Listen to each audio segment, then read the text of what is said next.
रुद्राक्ष लगाउने 5 गोप्य नियम जो कसैले बताउँदैन। पहिलो नियम, सुत्ने समयमा रुद्राक्ष लगाउनु हुँदैन। शिवपुराण अनुसार रात्रि समयमा अपवित्र शक्तिहरू सक्रिय हुन्छन् र रुद्राक्षको ऊर्जा दबिन्छ। दोस्रो नियम, रुद्राक्षलाई बाथरुम वा शौचालयमा लिएर जानु हुँदैन।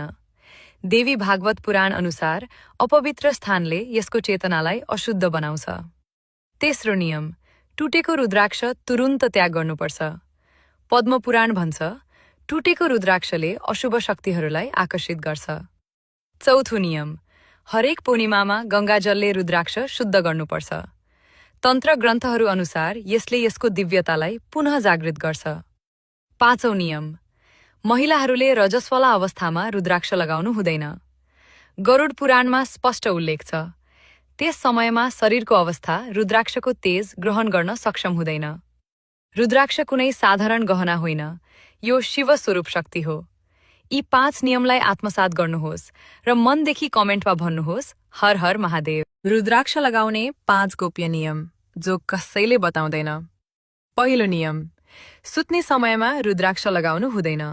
शिवपुराण अनुसार रात्रि समयमा अपवित्र शक्तिहरू सक्रिय हुन्छन् र रुद्राक्षको ऊर्जा दबिन्छ। दोस्रो नियम, रुद्राक्षलाई बाथरुम वा शौचालयमा लिएर जानु हुँदैन। देवी भागवत पुराण अनुसार अपवित्र स्थानले यसको चेतनालाई अशुद्ध बनाउँछ। तेस्रो नियम, टुटेको रुद्राक्ष तुरुन्त त्याग गर्नुपर्छ। पद्मपुराण भन्छ, टुटेको रुद्राक्षले अशुभ शक्तिहरूलाई आकर्षित गर्छ। चौथो नियम, हरेक पूर्णिमामा गङ्गाजलले रुद्राक्ष शुद्ध गर्नुपर्छ। तन्त्र ग्रन्थहरू अनुसार यसले यसको दिव्यतालाई पुनः जागृत गर्छ। पाँचौं नियम, महिलाहरूले रजस्वला अवस्थामा रुद्राक्ष लगाउनु हुँदैन। गरुड पुराणमा स्पष्ट उल्लेख छ, त्यस समयमा शरीरको अवस्था रुद्राक्षको तेज ग्रहण गर्न सक्षम हुँदैन। रुद्राक्ष कुनै साधारण गहना होइन, यो शिव स्वरूप शक्ति हो। यी 5 नियमलाई आत्मसात गर्नुहोस् र मनदेखि कमेन्टमा भन्नुहोस्, हर हर महादेव।